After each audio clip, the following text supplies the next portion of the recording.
I'm going to show you how to do the Collect the Clovers tutorial. So in the tutorial section, I need to go to the right, past Galga, past free throw to collect the clovers. This is a game where you're in a garden and you collect 4-leaf clovers and avoid the bees. Fun times. Step 2, from scene, drag a set background image 2 into the workspace, drop it into the on start block. In the set background image block, click the gray oval to open the image editor and draw a garden scene. Okay, my garden is finished. Next step.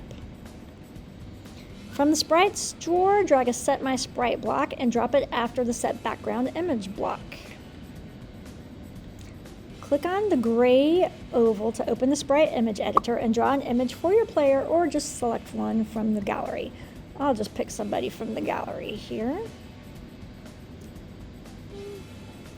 I choose this guy. Okay, next. Let's add code to be able to move our player around the screen. From the controller toolbox, drag a Move My Sprite block and drop it after the Set My Sprite block. Remember, you can always click the light bulb to see what it should look like. Next. Notice that we can actually move our player off the screen. Let's prevent that.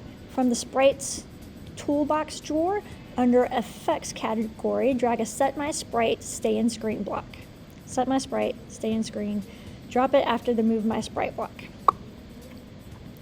Next, let's set the score to 0 and give our player 3 lives when the game starts. From the Info box drawer, drag both the Set My Score to 0 and the Set Life block and drop them in after the Set My Sprite Stay in Screen. Okay, and just remember, you can double check that it looks right.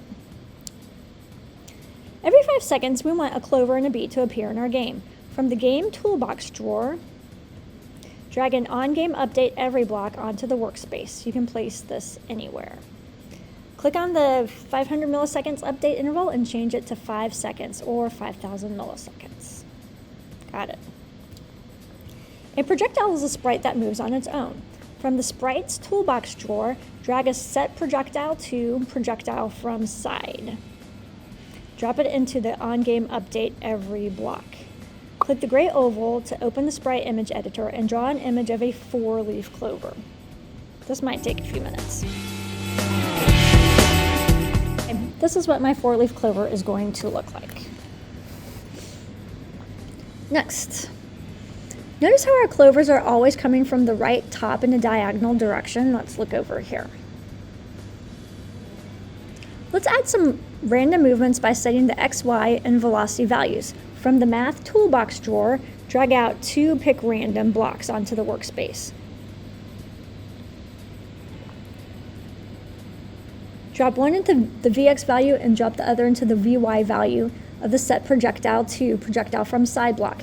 In each of the Pick Random blocks, change the minimum and maximum values to -50 and 50.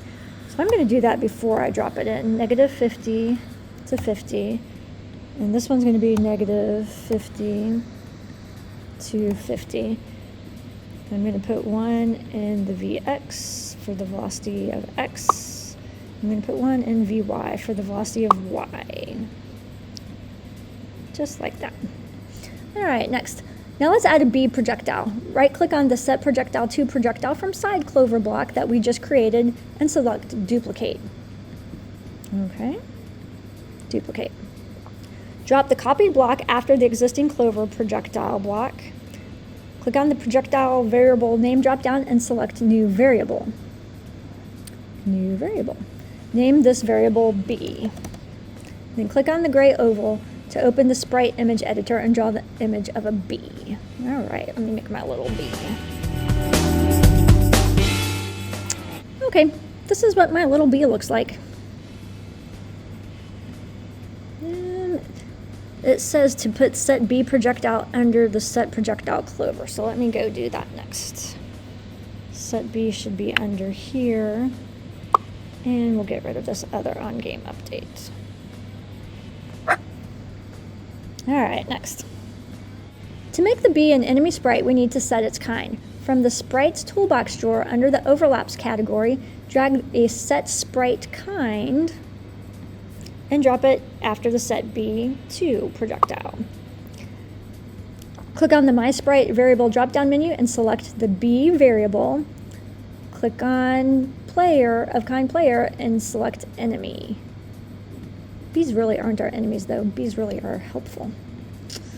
Now let's add code that will increment our score when the player collects a clover. From the Sprites toolbox drawer in the Overlaps section, drag an on-sprite overlaps block and drop on the workspace. You can place this anywhere. Click on the last player kind drop-down menu and select projectile. Next. From the Sprites toolbox drawer under the effects category, drag a destroy sprite block and drop it on.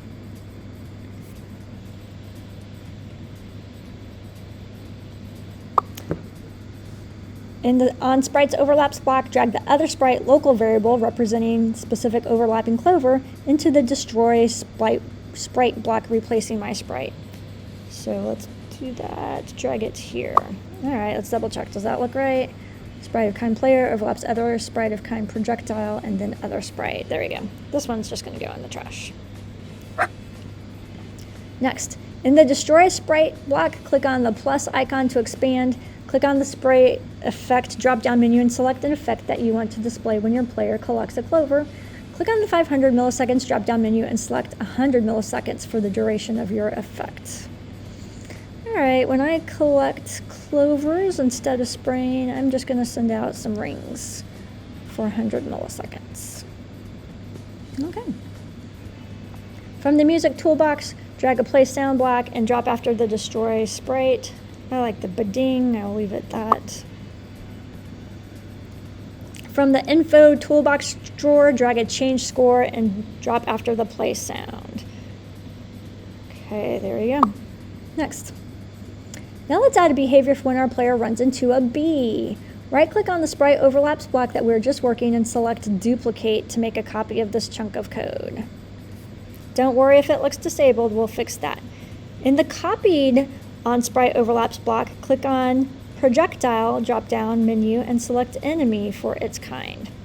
All right, so now we're saying when our character, our sprite, overlaps the enemy bee, something's going to happen. In the Destroy Enemy block, select a different effect. All right, how about fire if I run into a bee? And from the Play Sound, select a different sound. All right, when I run into the bee, I'm going to have power down.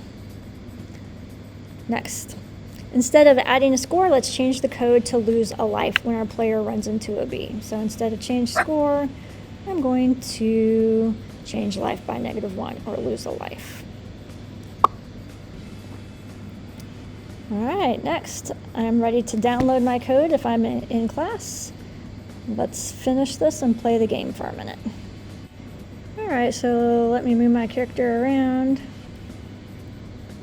It should be getting some points when I collect a clover.